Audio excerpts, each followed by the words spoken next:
Bonjour, alors je voulais vous montrer une petite recette d'un encas, parce qu'on a parfois des petits creux. Et plutôt que de se jeter sur des produits industriels où il y a plein de cochonneries dedans, j'ai tiré une petite recette que je trouve assez intéressante, qu'on peut réaliser en 2 minutes chrono, et que j'ai tiré de ce livre-là, qui est une vraie source d'inspiration pour moi, qui s'appelle L'assiette du sportif. C'est un livre que j'ai trouvé chez Nature et Découverte. Alors en fait c'est très simple, il s'agit de faire des boules d'énergie crue. Alors ça peut être destiné à des sportifs mais pas que. Et donc je voulais vous montrer comment on peut réaliser cette recette en 2 minutes chrono. Alors évidemment j'ai déjà préparé mes ingrédients. L'avantage c'est qu'on peut y mettre un petit peu tout ce qu'on veut. Donc c'est la raison pour laquelle ils ont proposé 3 recettes différentes. Donc moi je choisis d'y mettre des flocons de sarrasin. Voilà. Je vais y mettre des graines de chia pour les oméga 3. Là, je vais mettre 2 cuillères à café. Alors ça, ce sont des baies de goji, peut-être que vous connaissez déjà. Donc ça fait partie des super aliments et ça apporte pas mal de protéines végétales. Donc je vais en mettre quelques-unes. Hop. Ensuite, je vais mettre des graines de courge. On peut mettre aussi des pignons de pain, des amandes, des noix, des noisettes. Enfin vraiment, c'est l'avantage. On peut faire un petit peu avec ce qu'on a sous la main. Quelques abricots secs, je vais y arriver. Voilà, quelques abricots secs pour le potassium. Voilà, donc vous voyez, ça fait déjà un beau petit assemblage. Et pour que ce soit un petit peu plus gourmand, je vais y mettre du chocolat. Alors j'avais plus de pépites de chocolat, donc tout simplement, j'ai pris du bon chocolat noir.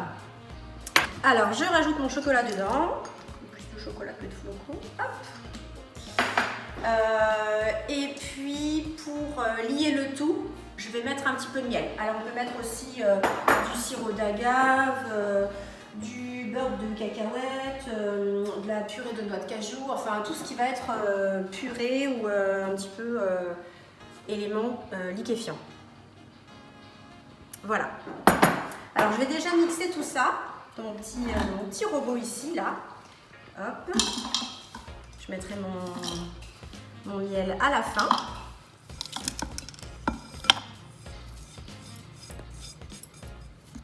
Voilà, donc là, tout est dans mon saladier. Hop, je mets ça, ça va faire un petit peu de bruit. Attention, c'est parti. Donc, je vais mettre une bonne cuillère à soupe. Ça a un pouvoir sucrant qui reste plus sain que le sucre blanc, ça c'est sûr. Voilà. Donc là, je vais y aller avec les mains. Et ensuite, tout simplement, je commence à faire des petites boulettes. Voilà, alors après, on mélange le tout. Et il n'y a plus qu'à façonner les petites boules.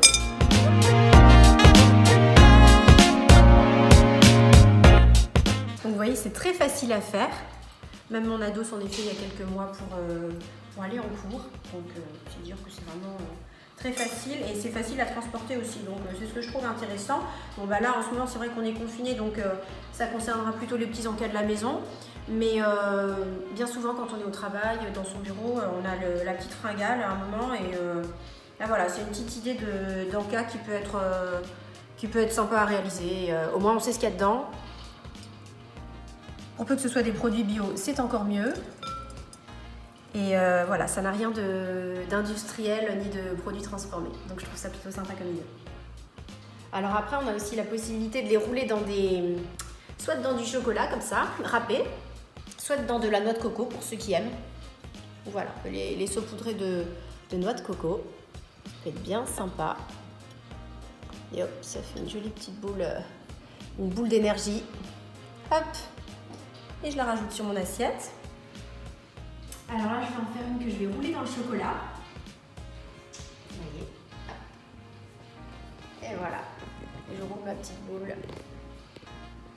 Ça, elle va être toute chocolatée, un petit peu comme une truffe, finalement, mais sauf que c'est beaucoup moins gras qu'une truffe. Et voilà ce que ça donne. Voilà, donc là la version avec la noix de coco, ici trempée dans le chocolat, ici plus nature. Donc ça m'a pris 5 minutes à tout casser en préparant les ingrédients. Donc écoutez, je vous souhaite de tester la recette et puis régalez-vous bien.